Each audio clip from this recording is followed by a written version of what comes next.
ওং নমঃ শিবায়, ওং নমঃ শিবায়, ওং নমঃ শিবায়। বন্ধুরা, এখন দেখছেন এই যে দুটি বিড়াল, এদের দেখুন কত ভালোবাসা। পশুদের মধ্যে পশুর সঙ্গে কত ভালোবাসা দেখতে পাচ্ছেন বন্ধুরা। এনারা দুজনাই শুয়ে আছে এবং খেলা করছে, দুজনাই কুস্তি করছে।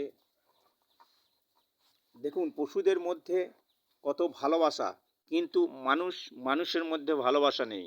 তাই আমরা বলি যে পশুদের ভালোবাসুন, তাহলে কিছু মানুষও শিখবে যে পশুদের যেমন ভালোবাসা জন্মায় তেমনি মানুষের মধ্যে ভালোবাসা জন্মায়। মানুষের মধ্যে ভালোবাসা আছে ঠিকই, কিন্তু মানুষেরা মানুষকে প্রকৃতভাবে ভালোবাসে না। তাই বন্ধুরা, আপনাদের যদি ভিডিওটা ভালো লাগে তাহলে দয়া করে সাবস্ক্রাইব করবেন এবং আপনারা ভালো থাকবেন। নমস্কার।